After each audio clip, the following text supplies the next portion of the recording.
Bismillahirrahmanirrahim. Assalamualaikum warahmatullahi wabarakatuh.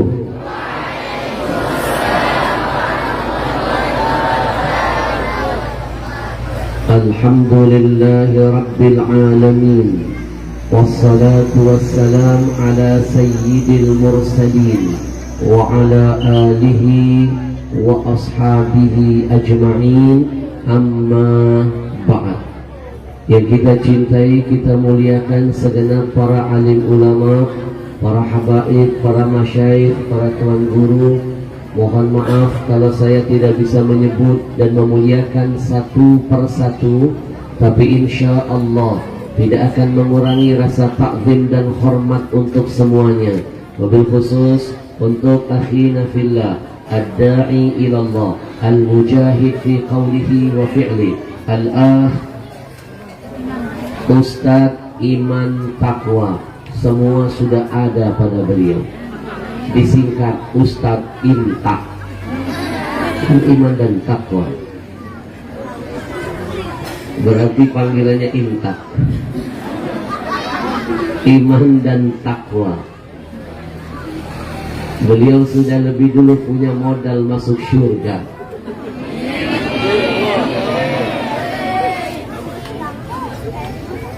Sudah ada iman dan takwa.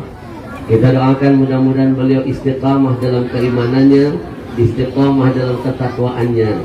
Amin ya rabbal alamin. Yang tidak lupa saya hormati dan saya banggakan segenap hadirin hadirat yang berbahagia. Hadir di tengah-tengah kita juga anak-anak santri dan santriwati. Mereka kecil hari ini di depan kita, tapi sebenarnya mereka inilah kedepannya akan membuat besar NKRI kita. Takbir! Anak pemuda sekarang pemimpin di masa yang akan datang. Bapak Ibu, kalau ingin tahu bagaimana gambaran bangsa ini ke depan, maka cerminnya lihatlah keadaan anak-anak muda sekarang. Kalau anak-anak muda sekarang bisa tampil menjadi yang muda, yang beragama, yang muda, yang terus berkarya, yang muda, yang berakhlakul karimah, maka dipastikan Indonesia ke depan akan menjadi negara yang baldatun tayyibatun warabbun, negara yang penuh dengan keberkahan, insya Allah. Tapi kalau anak-anak muda ini menjadi yang muda yang terus bermaksiat, yang muda yang sering membuang masa mudanya dengan hal-hal yang tidak ada manfaatnya, maka dipastikan Indonesia ke depan akan melahirkan pemimpin-pemimpin gila, pemimpin-pemimpin pendosa, pemimpin-pemimpin maksiat, yang itu akan berujung kepada kehancuran negeri ini. Maka kita hantarkan doa yang indah untuk semua anak-anak kita. Mudah-mudahan mereka bisa menjadi aset dunia dan akhirat untuk kita. Berbakti mereka taat kepada Allah, berbakti kepada ayah ibunya, dan senantiasa menebar manfaat bagi siapapun yang ada di sekelilingnya. Amin ya rabbal alamin. Hari ini saya bahagia. Begitu nyampai ke sini, saya sebelum ke sini dijemput oleh guru kita Haji Shufnawati. Shuf. Kalau orang Mekah bilang lihatlah, Shuf. Berarti beliau ini sering melihat dan memata-matai, melihat keadaan selalu, biar selalu dalam keadaan yang baik. Barakallahu fiik. Mudah-mudahan dibukakan kasyafnya, bisa melihat bukan dengan mata zahirnya tapi mata batinnya. Saya dijemput oleh beliau di hotel, lalu sebelum ke sini saya dibawa berziarah kepada seorang yang sangat-sangat berjasa, pahlawan kita. Sosok yang boleh jadi jasadnya sudah terkubur, namanya tetap terasa hadir di hati kita. sosok yang boleh kita bilang sudah mati secara zahir, tapi namanya tetap hidup di tengah-tengah kita. Tentu kenangannya, jasanya selalu disebut dan didoakan.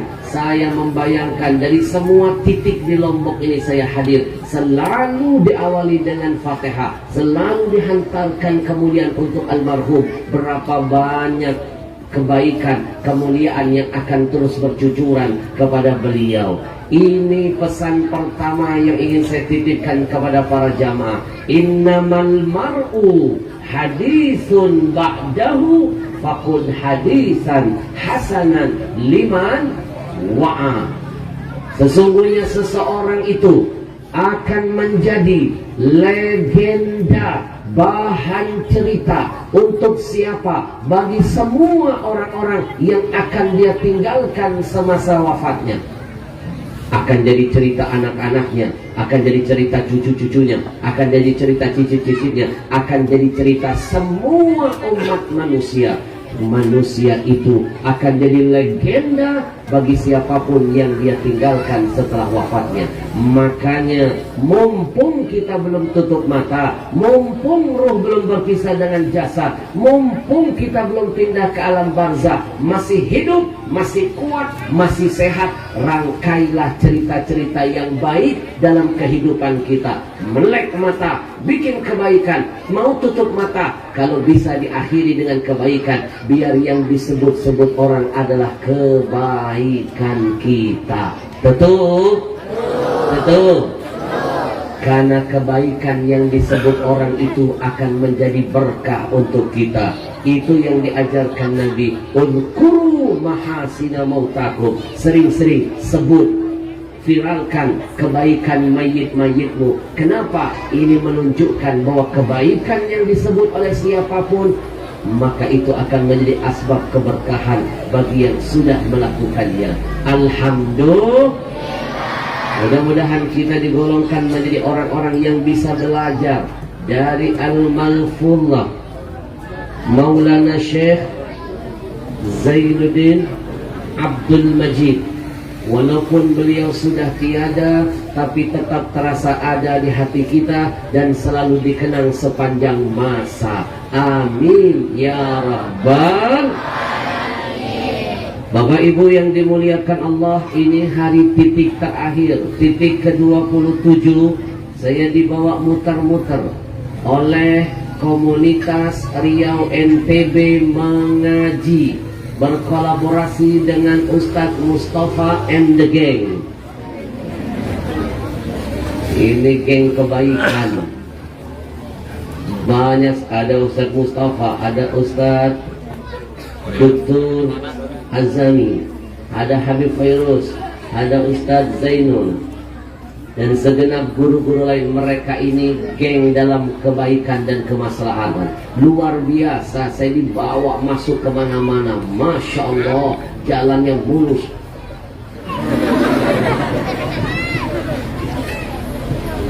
Kadang-kadang dibawa masuk ke kota, keluar kota, saya merasa jadi orang kota. Kadang-kadang dibawa masuk ke kampung, keluar kampung, saya merasa jadi orang kampung. Kadang-kadang dibawa masuk desa, keluar desa, saya merasa jadi orang desa.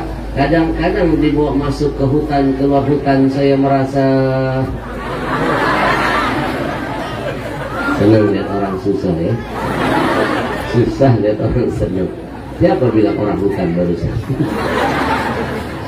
Tapi saya menikmati perjalanan yang diarahkan oleh mereka. Kenapa? Al-ujur bighadri ta'ab. Makin besar rintangan, makin besar kesulitan, makin besar ganjaran yang akan dihasilkan. Alhamdulillah. Yang membuat saya sampai ke sini, wasilahnya adalah mereka-mereka. Komunitas Riau NTB Mengaji. Ustadz Imam boleh berdiri.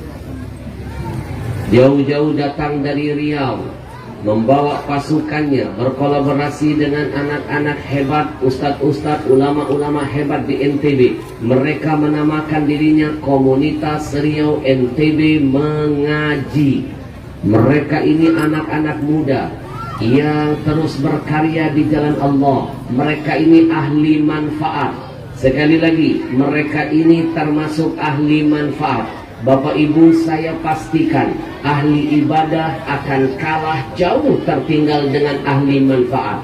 Kenapa saya jamin kalah? Satu, ahli ibadah hanya ingin masuk surga sendirian, gak pernah berusaha mengajak orang kanan kirinya. Jangankan tetangganya, anak-anak dan keluarganya belum tentu dia ajak. Ketika dia bangun sholat sembunyi-sembunyi, gak mau dilihat orang. Terkadang anak tidak dia bangunkan, dia cuma mengamalkan ayat ku anfusakum, tapi wa ahlikum dia lupakan. Betul? Betul.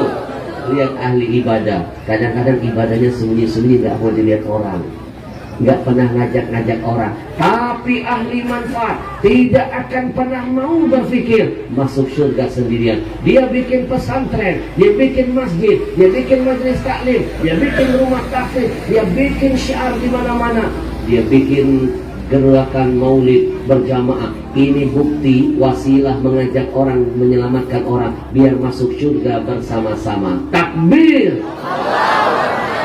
Ahli ibadah saya pastikan kalah dengan ahli manfaat. Ahli ibadah cuma ingin selamat dari neraka sendirian, gak pernah mau menyelamatkan orang. Lihat ke kanan, kiri, belakang, depan ada maksiat, jawabannya yang penting bukan keluarga saya, yang penting bukan saya.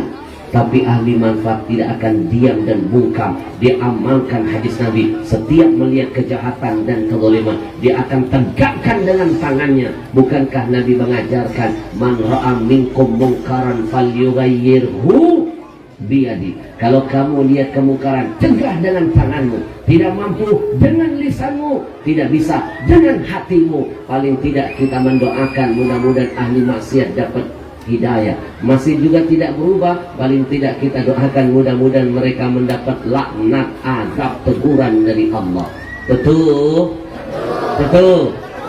Yang ketiga, saya pastikan Pak, ahli ibadah kalah jauh dengan ahli manfaat.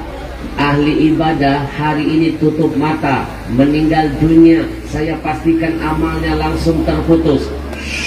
Tapi ahli manfaat seperti Maulana Syekh, selama manfaat itu disebar di mana-mana.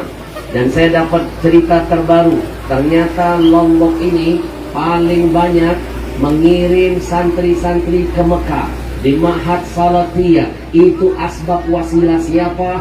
Maulana Syekh, karena beliau adalah santri pertama yang menuntut ilmu di kota Mekah. Takbir. Guru-guru beliau ulama-ulama ternama dunia. Beliau muridnya Syekh Amin Al-Qutbi, beliau muridnya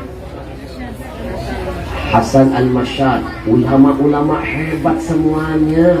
Kalau gurunya orang besar, maka tidak salah Allah menjadikan beliau termasuk minal kubara, orang-orang yang dibesarkan di dunia dan dibesarkan di alam barzakh. Takbir. Ahli ibadah hari ini tutup usia, amalnya terputus. Ahli manfaat seperti Maulana Syekh itu begitu tutup mata, amalnya tidak akan terputus, mengalir sampai hari kiamat selama manfaat itu terus dinikmati dan dirasakan. Maka pantas Nabi mengajarkan kita, jadilah ahli manfaat. Kenapa? Khairun nas anfa'uhum. Sebaik-baik manusia adalah orang yang selalu menebar manfaat untuk manusia yang lainnya. Alhamdulillah. Bapak Ibu, mereka ini doakan mudah-mudahan termasuk ahli manfaat. Usianya masih muda komunitas ini, baru 1 tahun, seumur jagung, tapi kerjaannya sungguh agung. Mereka berhasil mengumpulkan wakaf Quran dari jamaah 200.000 mushaf, dibagikan untuk jamaah, ditebar di seluruh Indonesia ke pelosok-pelosok daerah. Mereka punya cita-cita akan mengumpulin 1 juta mushaf. Kenapa mereka bersemangat? Karena mereka dapat bocoran sekaligus arahan dari Majelis Ulama Indonesia. Ternyata Al-Quran ini Dari zaman Belanda sampai zaman sekarang hanya tercetak sebanyak 53 juta saja. Sekali lagi, dari zaman Belanda sampai zaman sekarang. Mohon maaf, apakah yang hadir di sini ada yang sisa-sisa Belanda? Ada? Coba acurkan tangan. Kalau ada berarti dia malu purbakala. Dari zaman Belanda sampai sekarang Quran ini cuma tercetak sebanyak 53 juta saja. Kalau seandainya yang 53 juta yang sudah pernah tercetak dari zaman Belanda sampai saat ini tidak dimakan rayap, tidak sobek, tidak basah, tidak terbakar, tidak hilang, berarti cuma 53 juta. Sementara kaum muslimin di negeri ini sudah tembus 250 juta. Kalau kita kurang dengan 53 juta, saya pastikan hampir 200 juta yang memegang KTP tercatat muslim, Islam agamanya. Jangan-jangan hampir 200 juta itu tidak ada satu Al-Quran pun di dalam rumahnya.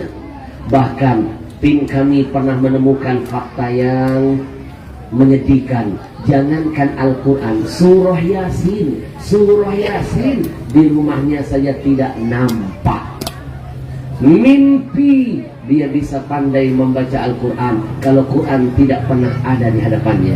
Mimpi dia bisa meraih hidayah dari Quran kalau bacanya tidak mampu. Mimpi dia bisa berakhlak mulia bagaikan akhlak Nabi seperti Quran berjalan dalam kehidupan kalau hidayah tidak pernah menghampiri hidupnya.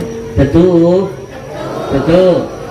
Maka Bapak Ibu, saya ingin mengajak dan menghimbau, jangan biarkan anak-anak ini berjuang sendirian. Ambil peran, tanam saham akhirat. Ibu, Ina, oh Ina, oh Ama, oi Ama. Mereka masih muda, baru 1 tahun berdiri, 200.000 Quran mereka kasih kontribusi buat negeri ini, membantu program pemerintah, tidak pakai uang umat, tidak pakai uang rakyat, tidak pakai uang negara, tapi dari umat untuk umat berkah. Ina Ama pernah dengar nggak kemarin Ramadan orang nomor 1 di Saudi Arabia namanya Raja Salman yang kekayaannya berlimpah, tidak berseri. Setiap tahun ini cuma sanggup ngasih bantuan Indonesia Quran sebanyak 30.000 saja. Sekali lagi, raja lo, orang kaya lo, yang kemarin datang ke Indonesia hebohnya luar biasa. Baru Raja Salman datang, sudah heboh, belum Imam Mahdi. Betul? Betul? Ina, Raja Salman orang kaya, orang nomor 1 di Saudi Arabia cuma mampu bantu Quran buat Indonesia 30.000. Mereka ini bukan raja, bukan orang kaya, tapi membuktikan dengan kekuatan kebersamaan mereka mampu 1 tahun 200.000 Al-Quran. Takbir! Mereka lah yang menghadirkan saya ke Lombok ini. Pesawat, hotel, makan dan lain sebagainya mereka yang menanggung. Hari ini saya dihadirkan ke pondok anak-anak, ke pondok ini itu sebagai kado terindah untuk semuanya. Silakan tanya pimpinannya, tidak dibebankan syarat-syarat yang berat. Saya ibarat kado, tidak usah kasih saya apa-apa, tidak usah kasih saya apa-apa. Tolong bantu saya perjuangan mereka, berjuang di jalan Allah. Bayangkan siapa yang membantu agama Allah, Allah pasti bantu dia. In tansurullah yansurkum wa yuthabbit aqdamakum. Kalau kamu, kata Allah, membantu agamaku, aku Allah pasti bantu kamu. Bicara Al-Quran pasti bicara agama Allah. Betul? Betul? Tidak usah kasih saya apa-apa, bantu saja mereka. Saya siap hadir di mana saja, insya Allah. Ina, Coba lihat anak-anak muda yang di luar sana, apalagi yang di Jakarta, yang sama-sama seusia seperti mereka, boro-boro masa mudanya dipakai mikirin Quran, boro-boro bermanfaat bagi Tuhan, boro-boro melek mata mikirin Quran. Yang ada anak-anak milenial sekarang melek mata main TikTokan. Halo guys, lagi seralala. Betul.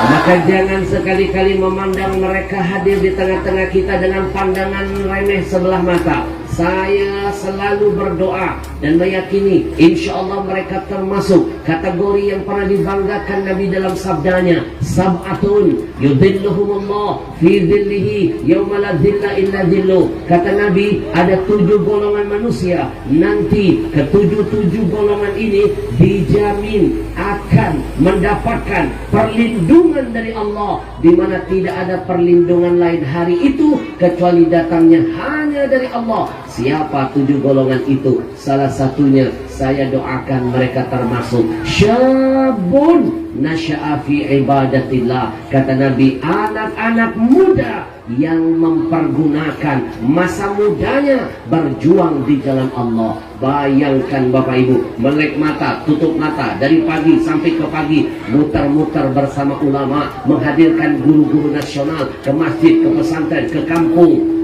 Mereka yang nanggung semuanya. Apakah itu bukan berjuang di jalan Allah? Tentu. Ibn Mubarak menitipkan pesan, wallahu la a'lam afdalu darajatan ba'dan nubuwah min bathil ilm. Saya tidak menemukan, kata Ibn Mubarak, ada derajat yang paling indah di bawah derajat kenabian, melainkan ikut andil berjuang dalam menebarkan ilmu Allah di muka bumi ini. Maka sekali lagi, jangan biarkan mereka berjuang. Tanam saham, tunjukkan kita bersama mereka. Saya akan mulai dari diri saya. Kita akan gelar sorban berjalan. Kita bantu perjuangan mereka selama di Lombok ini. 100.000 kecil di dunia, panjang nilainya nanti di alam kuburnya. Insya masukkan infaknya, niatkan, ya Allah, hari ini aku tanam saham akhirat, berjuang bersama mereka dalam mewujudkan Quran di negeri ini. Mudah-mudahan anak cucuku ada yang jadi penghafal Quran, yang akan memakaikan mahkota kehormatan di atas kepalaku di hadapanmu nanti, ya Allah. 100.000 akan panjang nilainya di alam barzah, insyaallah. Bismillah, biar berkah. Sambil sorban berjalan, kita iringi dengan salawat. Sallallahu ala Muhammad, sallallahu alaihi wasallam, sallallahu ala Muhammad, sallallahu alaihi wasallam. Sallallahu ala Muhammad,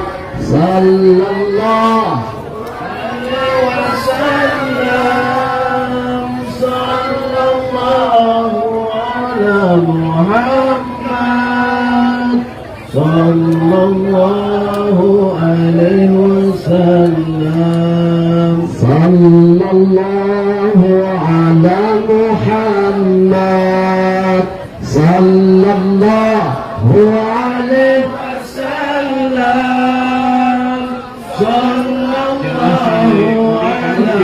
Muhammad, sallallahu alaihi wasallam, sallallahu ala Muhammad, sallallahu alaihi wasallam, sallallahu ala Muhammad, sallallahu alaihi sallallahu ala Muhammad, sallallahu alaihi wasallam, sallallahu ala Muhammad, sallallahu alaihi wasallam, sallallahu ala Muhammad, sallallahu alaihi wasallam. Baik, Bapak Ibu yang dimuliakan Allah, hari ini saya titipkan pesan kedua. Ina, oh Ina, ada 3 misteri.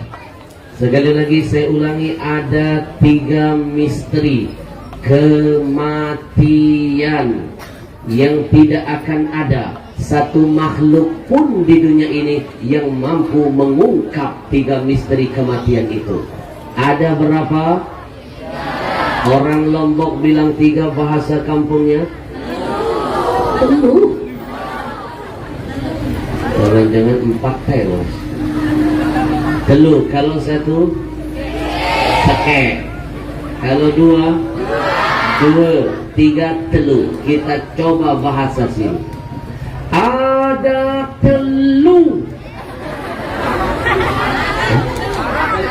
Oh, haram. Bukan ke arah haram.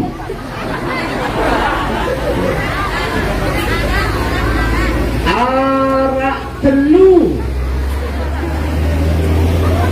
Ajarin saya ya sepatah dua patah, biar hari ini saya pulang nanti sore ke Jakarta ada kenangan selalu dengan orang-orang Lombok yang luar biasa. Arak telu, misteri kematian yang tidak akan ada satu pun yang bisa mengungkap misteri itu. Catat apa misterinya? Ada 3. Catat, nanti di ujung ceramah ada kuis dari saya. Kalau bisa jawab pertanyaan saya yang saya ambil dari materi yang sudah saya sampaikan, nanti hadiahnya buat anak-anak saya kasih Al-Quran cetakan komunitas Riau NTB Mengaji. Qurannya ada terjemahannya sangat mewah. Quran ini kertasnya bayangkan anti rayap, anti basah. Nanti yang bisa jawab dapat Quran plus tanda tangan asli dari saya. Buat Ina dan Ama ada hadiah berbeda. Yang bisa jawab berani ngangkat tangan, jawabannya betul. Hadiah utamanya berangkat haji bagi yang mampu.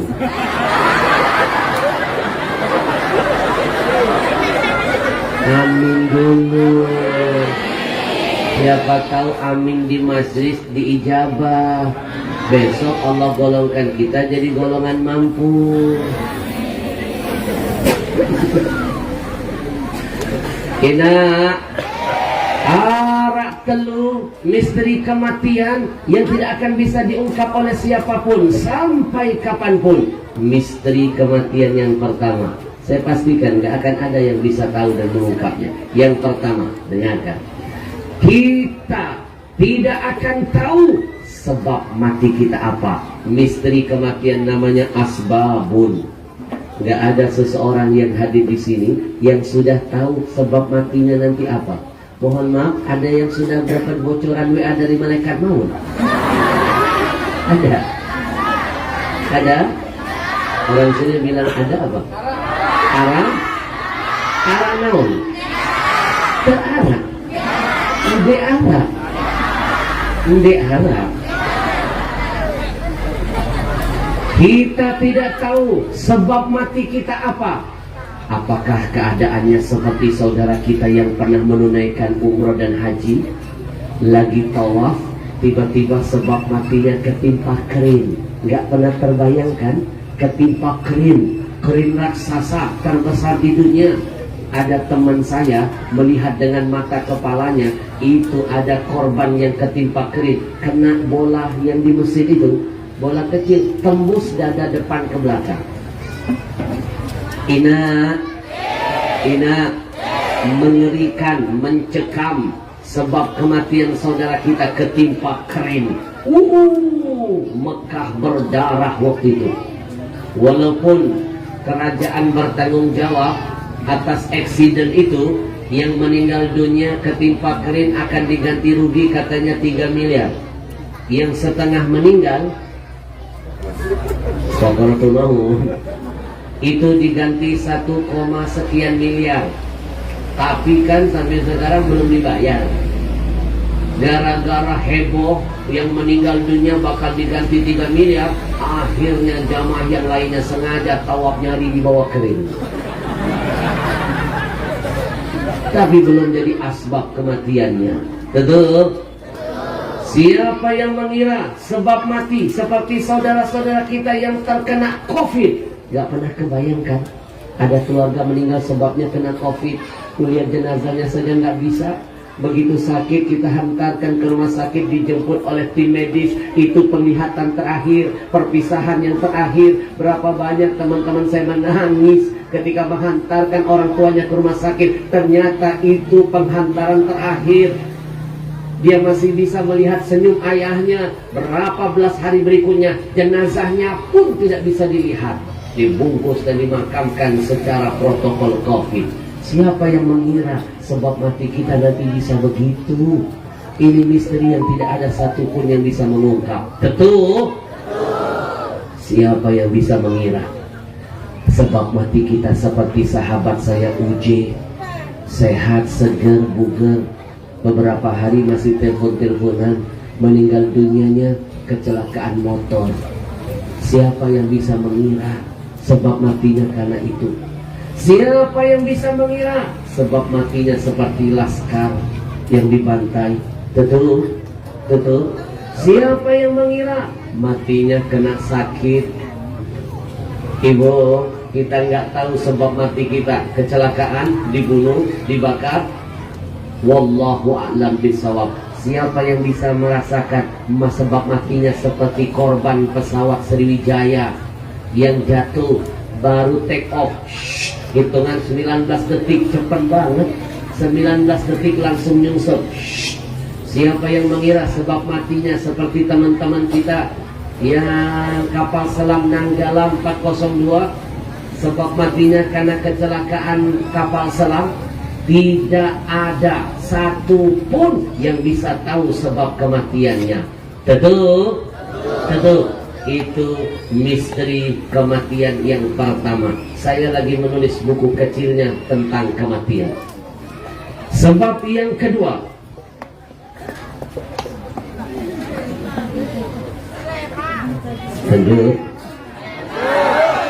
lanjut, masih ada waktu.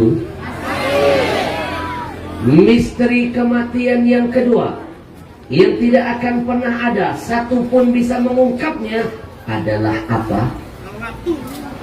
Hina amkanun. Kita nggak tahu matinya di mana tempatnya. Di Lombok apa di London? Tahu London? London, Lombok timur belok kiri. Kita nggak tahu matinya kita di Hong Kong atau Kerongkong. Betul? Betul? Kita nggak tahu matinya kita di Melbourne atau Mamben. Kita nggak tahu matinya kita di Melbourne atau di Mamben. Kita nggak tahu di mana mati kita, di rumah, di pasar, di kasur, di sumur, di dapur. Nggak ada yang tahu. Betul? Kalau boleh berharap, kalau boleh minta, kita kepengen matinya Pak, ya Allah. Kalau saya boleh mesen sama Allah, kalau bisa ya Allah, pengen matinya di tempat yang baik, pengen matinya di masjid. Kayak kemarin saya pernah menemukan kejadian, saya diundang tausiah. Yang undang saya tabligh akbar bukan sembarang panitia. Kalau yang undang saya pengajian itu pesantren, itu biasa. Kalau yang undang saya tausiah itu majelis taklim, biasa. Ini yang undang tabligh akbar, Ikatan Preman-Preman Insaf. Bikin tabligh akbar, kan luar biasa. Kenapa? Karena preman biasa di luar. Betul? Begitu panitianya preman nelpon ke kantor pusat manajemen. Assalamualaikum, apakah ini dengan manajemennya Habib Al-Habsyi? Iya Pak, ada yang bisa dibantu. Kami pengen mengundang Habib. Cara preman lah bahasanya disesuaikan. Acara di mana Pak? Tablik akbar. Di mana? Di sini. Kata malam acaranya.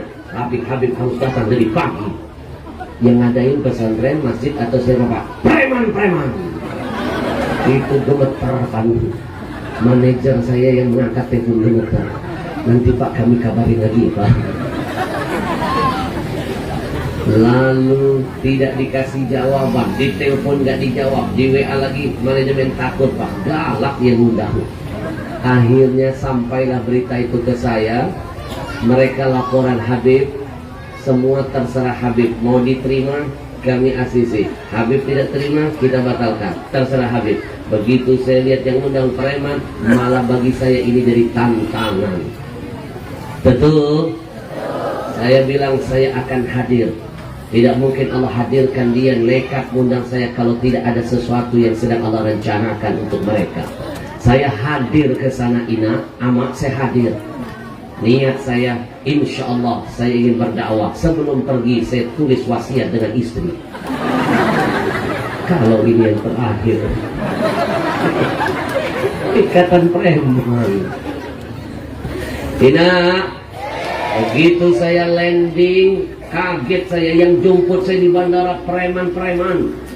Saking cintanya, saking ngefans, saking menghormati kedatangan saya, mereka dandannya nggak pakai baju preman, pakai baju seperti yang saya pakai, gamis. Dan mereka berusaha meniru-niru saya, pakai sorban di kepala. Saya bingung membedakan antara sorban mana perban. Kalau kayak Ustaz Zainul kan keren rapi. Ini dia nggak bisa maki, yang penting dililit aja. Mau ketawa takut jadi masalah. Saya tahan ketawa. Lalu mereka berkata, Habib lapor, izinkan saya ketua panitia, diutus oleh imam besar preman. Ternyata dia sudah masuk ke ranah-ranah hijrah. Big boss diganti imam besar. Istilahnya sudah istilah hijrah.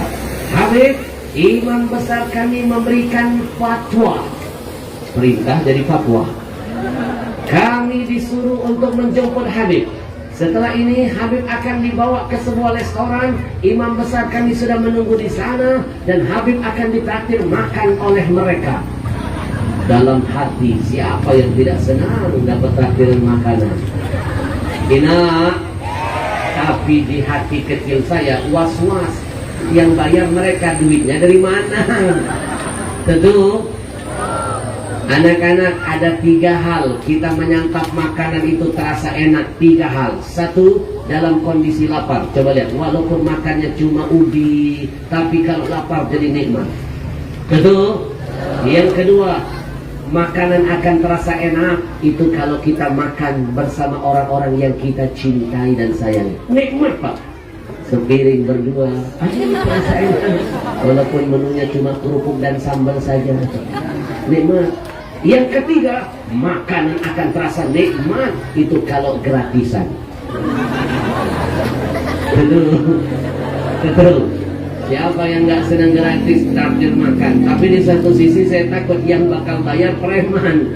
Saya teringat pesan ibu saya, nak, lebih baik lapar di dunia sebentar, kenyang di akhirat selama-lamanya, daripada sibuk bikin kenyang perutmu dengan yang haram di dunia. Sebentar kamu kenyang, lapar kamu di akhirat selama-lamanya. Saya berusaha cari akal biar nggak makan uang mereka karena belum jelas. Di dalam mobil saya tanya, bang, nanti yang bayar makan siapa? Kami Habib. Boleh nggak bang? Biar nggak ngerepotin, saya yang beramal. Nanti makanannya di restoran saya yang bayar. Oh, tidak boleh Habib, tidak boleh. Uang Habib tidak laku di sini. Aduh, salah lagi alasan saya. Saya cari alasan kedua, abang atau begini saja. Saya ini nggak mau ngerepotin. Nanti abang bayar sendiri, saya pesan sendiri, saya bayar sendiri. Oh, itu lebih tersinggung kami. Bingung saya mau cari alasan apa. Akhirnya dengan berat hati Pak, kebenaran memang harus disampaikan. Qulil haq walau kana marra. Katakan yang pahit walaupun itu benar. Katakan yang benar walaupun itu pahit. Betul? Betul. Saya binekat ngomong yang sebenarnya abangku, mohon maaf sebenarnya saya dilatih ayah ibu saya jangan makan sembarangan kecuali jelas asal usulnya. Kata dia, oh bagus itu didikan orang tua Habib. Maka itu abang, saya ingin bertanya dengan abang, jujur, jangan tersinggung ya bang. Katakan sejujurnya, jangan ada dusta di antara kita. Nanti kira-kira uang yang dipakai membayar makanan itu dari mana? Dari kami Habib. Jujur bang, katakan ini uang halal apa haram? Dia bilang, jangan takut Habib, yang haram sudah kami pisahkan. Alhamdulillah. Baru saya makan. Ina sampai ke restoran, saya datang duluan, ternyata imam besarnya terlambat kejebak macet. Saya datang. Begitu saya datang, di samping saya ada kursi kosong. Tidak ada satupun yang berani menduduki kursi itu. Seperti kursi panas. Saya suruh preman-preman yang jemput saya ke bandara, ayo duduk di sini. Tidak mau Habib. Nanti Habib akan tahu siapa makhluk yang akan duduk di situ. Siapa? Imam besar kami Habib. Saya sudah membayangkan anak buahnya yang gede-gede saja, yang otot besi, urat kawat, leher beton, muka asbes. Yang serem-serem saja nggak berani duduk di kursi itu, saking segan dan hormat kepada imam besarnya. Saya ngebayangin jangan-jangan imam yang lebih besar tubuhnya dari anak buahnya. Saya sudah membayangkan otot imamnya mungkin 10 lebih gede dari anak buahnya. Begitu datang imam besarnya, kecil, badannya krempeng. Kalau anak buahnya ibaratnya tatonya tato naga, imam besarnya tatonya cacing pintar. Kecil, tapi wibawahnya Masya Allah. Disegani sama anak-anak buahnya, semua menundukkan kepala. Sebelum imamnya datang, kursi kan kosong. Saya tanya preman-preman yang sekitar situ yang jemput saya, kasih bocoran dong ke saya, imam besar kalian ini seperti apa sih hebatnya? Kok kalian sampai segan sekali? Dudukin kursinya aja nggak berani. Mereka berkata, Habib, imam besar kami itu masa lalunya sangat kelam. Tidak ada satu dosa pun yang belum dia khatamkan. Marah berarti dia. Khatam sudah. Emang dia pernah bikin dosa apa? Ngebunuh orang pernah. Narkoba makanannya. Judi hobinya. Main perempuan, member Habib. Bayangkan saking parahnya member. Habib, saya mau tanya kira-kira dari sederetan dosa-dosa yang dilakukan imam besar kami ini, apakah mungkin dia akan matinya husnul khatimah, matinya baik? Maaf abang, masalah kematian jangan tanya saya, itu urusan Allah. Kita doakan saja selama dia bisa taubat. Allah rahmatnya lebih luas dari azabnya. Kalau saya yakin imam besar kami ini mana mungkin matinya baik. Ini pasti matinya su'ul khatimah. Kenapa? Dosanya sudah banyak kali. Udah kita doakan saja. Enggak, saya yakin su'ul khatimah. Su'ul khatimah. Udah, su'ul khatimah. Datang imamnya. Akhirnya yang tadi ngomong su'ul khatimah diam. Saya kerjain dia. Matinya tadi apa? Usul Fatimah atau Sul Fatimah? Diam dia terus. Pengaruhnya hebat, karismanya. Begitu duduk imamnya, Masya Allah, Pak, akhlaknya begitu mulia. Meneteskan air mata, dia cium tangan saya sambil berkata, Habib, maafkan saya, tadi saya tidak sopan, tidak menjemput Habib di bandara. Sebenarnya sekarang pun saya merasa malu berhadapan dengan Habib. Saya tidak pede. Mungkin di dunia ini sayalah manusia yang paling banyak dosanya. Saya nggak pantas duduk di samping Habib. Mendengar dia mengaku begitu, Pak, saya ambil tangannya, saya cium. Semua orang kaget. Saya bilang, untuk urusan yang satu ini abang guru saya. Lebih baik kita merasa di dunia jadi orang paling hina, paling banyak dosa, daripada merasa paling mulia sedunia. Betul? Betul? Betul? Ingat? Ingat? Lebih baik kita merasa paling banyak dosa daripada merasa paling jago ibadah sedunia. Istighfar kita kepada Allah. Astaghfirullah.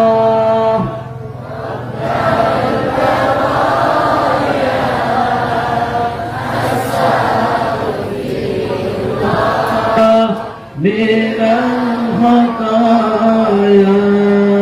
Astaghfirullah. Rabbal baraya. Astaghfirullah minal khataya. Ina, mau tahu siapa orang yang paling hina di hadapan Allah? Sebenarnya dia adalah orang yang merasa paling mulia di atas manusia yang lainnya. Saya terharu lihat ini. Saya langsung menangis, abang.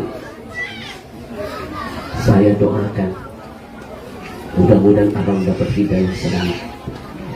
Habib, doakan saya, hadiahkan saya surah Al-Fatihah khusus, biar masih ada pintu rahmat yang bisa menghampiri saya. Biar saya sebelum tutup mata, saya bisa meninggal di tempat yang baik, didoakan oleh orang yang baik, di hari yang terbaik. Habib, doakan Habib. Saya ajak semuanya baca Fatihah, Pak. Selesai, saya peluk dia. Malamnya saya tablik akbar dengan dia dan rombongan preman. Besok saya pulang ke Jakarta. Lusa saya dapat telepon yang mengagetkan. Yang nelpon anak buah preman yang jemput saya. Mohon maaf, yang nelpon ini preman yang jemput saya ke bandara. Yang ngomongin big bossnya, imam besarnya masuk Su'ul Khatimah. Dia nelpon saya. Kring, Habib, benar kata Habib, kalau Allah mau memuliakan seseorang, hitungan sesaat saja. Ada apa bang? Ada apa? Habib, imam besar kami meninggal. Inna lillahi wa inna ilaihi raji'un. Berarti yang saya ajak duduk di samping saya, itu berarti sudah masuk lingkaran 40 hari. Saya penasaran, pengen dengar matinya seperti apa. Apakah doa saya diijabah? Apakah harapan kami semua waktu itu kepengen dia mati di tempat baik didengarkan Allah? Apakah usahanya mendapatkan rahmat Allah terwujud? Saya penasaran, pengen dengar dia mati di mana. Saya tanya, abang, imam besarnya mati di mana? Masya Allah Habib, di luar dugaan kami. Imam besar kami meninggal dunia kemarin. Habib tahu dia matinya di mana? Di tempat yang baik, Habib. Habib tahu sedang berbuat apa dia? Berbuat kebaikan. Saya penasaran. Abang, jelaskan ke saya, tempat baik apa? Dia menutup usianya di mana? Kasih tahu. Habib, imam besar kami meninggalnya. Habib tahu di mana? Di tempat yang baik. Sedang berbuat kebaikan. Saya penasaran, di mana sih tempat itu? Abang, kasih tahu saya tempatnya apa? Begitu saya bentak sedikit, baru dia kasih tahu. Apa katanya? Habib, imam besar kami, Habib tahu meninggalnya di mana? Di tempat yang baik. Sedang berbuat kebaikan. Saya tahu Ina amat penasaran. Apalagi saya. Habib, imam kami meninggal di tempat yang baik. Apakah malaikat ketukar tiketnya? Asem nih orang. Saya bilang, mana ada istilah malaikat error. Kalau human error ada. Tidak ada istilah ketukar. Penasaran saya Pak, dan dikasih tahu meninggalnya di mana. Saya pergi lagi ke kota itu. Saya ingin melihat dengan mata, membuktikan dengan telinga, menyimpulkan dengan hati. Ternyata ibu. Begitu saya hadir, mencari testimoni dari orang-orang sekitarnya, bertanya, survei, ternyata Masya Allah, Allah punya kuasa. Idza arada syai'an an yakuna lahu kun. Memuliakan, Allah bisa memuliakan hambanya hitungan detik. Allah pun bisa menghinakan hambanya hitungan detik. Tentu begitu saya ke sana, subhanallah Habib Fairuz, ternyata imam besar ini dia tutup usia, meninggal dunia di mana? Di tempat yang baik. Saya lihat itu. Sedang berbuat apa? Kebaikan. Satu kampung heboh. Orang kampung sebelah bingung, ini yang meninggal siapa? Jangan-jangan ulama besar, padahal imam besar preman. Ina, Ama, mau tahu nggak dia meninggal di mana? Di tempat yang baik. Sedang berbuat apa? Kebaikan. Itu teknik terbaru. Dia meninggal di mana? Di dalam masjid. Saya mau tanya, jawab kompak. Masjid itu rumah siapa? Kalau dia lagi berada di dalamnya, berarti sedang jadi tamu siapa? Mana mungkin Allah tidak menyuruh malaikat mengaminkan doanya ketika dia menangis memohon taubat? Betul? Mana mungkin malaikat tidak membentangkan sayapnya, membacakan salawat untuknya, memohon ampunan juga dari Allah buatnya? Betul? Dia meninggal di dalam masjid, lagi sholat. Sholatnya dalam keadaan apa? Sujud. Sujudnya sujud terakhir lagi. Bukankah kata Nabi jarak yang paling dekat antara hamba dengan Allah Tuhannya itu adalah ketika sujud terakhir? Betul? Maka banyakin doa ketika sujud, karena engkau lagi dekat dengan Tuhanmu. Meninggal lagi sujud. Masya Allah. Saya makin penasaran, kok bisa ya dia dapat tiket husnul khatimah? Bapak Ibu, ciri-ciri orang matinya husnul khatimah itu ada beberapa hal. Satu, dilihat hari terakhir apa dia mati. Kalau mati hari Jumat, malam Jumat husnul khatimah, selamat dari azab kubur. Yang kedua, dilihat dari kalimat terakhir apa yang keluar dari mulutnya. Yang ketiga, dilihat dari perbuatan terakhir apa ketika dia sebelum wafat. Yang keempat, lihat tempat apa terakhir yang dia kunjungi. Itu salah satu bukti orang husnul khatimah. Insya Allah. Saya terus bertanya-tanya, mana mungkin Allah kasih tiket gratis kalau tidak ada sesuatu amalan yang dia lakukan di akhir hayatnya? Saya tanya masyarakat, saya cek, saya menemukan jawaban. Jawabannya apa? Sedekah. Sekali lagi, yang bisa menghantarkan seseorang insya Allah mati di tempat yang baik, husnul khatimah, ternyata jalurnya bisa didapatkan lewat sedekah. Ibu, saya dapatkan testimoni dari beberapa warga. Di antaranya ada seorang ibu menangis, Habib, saya insya Allah siap jadi saksi dia dunia akhirat. Satu hari anak saya pernah kejang-kejang, sakit, butuh kendaraan, harus bawa ke rumah sakit jam 12 malam. Kami orang miskin Habib, nggak punya mobil. Saya suruh suami saya ketok rumah pengurus masjid, pinjam mobilnya jam tengah malam. Begitu suami saya ketok, boro-boro dipinjemin, malah suami saya dimaki-maki. Hancur hati saya. Saya suruh suami saya, bang, udah deh bang, coba ketok rumah preman itu. Suami saya bilang, ketua masjid saja saya disemprot, apalagi preman.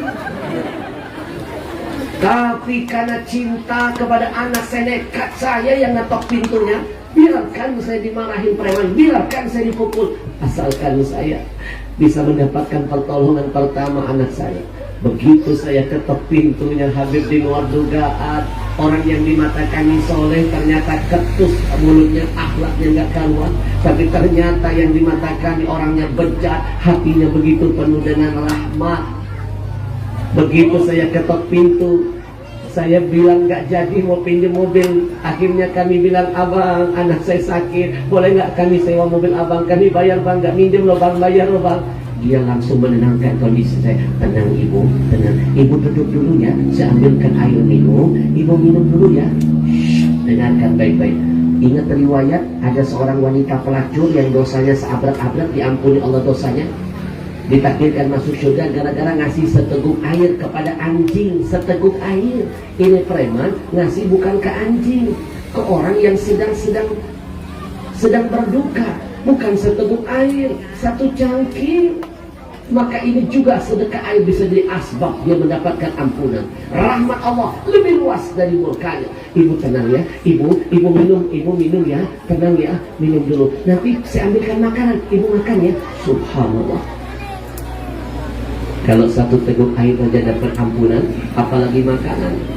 Masya Allah. Nih kayak gini nih, panitia banyak ampunannya. Apalagi kalau pulang dibungkusin, banyak pahala. Jangan dianggap bercanda, jangan serius. Ibu duduk yang tenang, jangan sewa. Saya pinjamkan mobil ini dan biarkan saya yang terus beramal. Saya jadi supirnya. Bila perlu saya gendong anak ibu yang sakit. Bila perlu kalau diizinkan saya bersedekah. Saya yang bayar semua biaya rumah sakitnya. Menangis kami hadir di luar dugaan.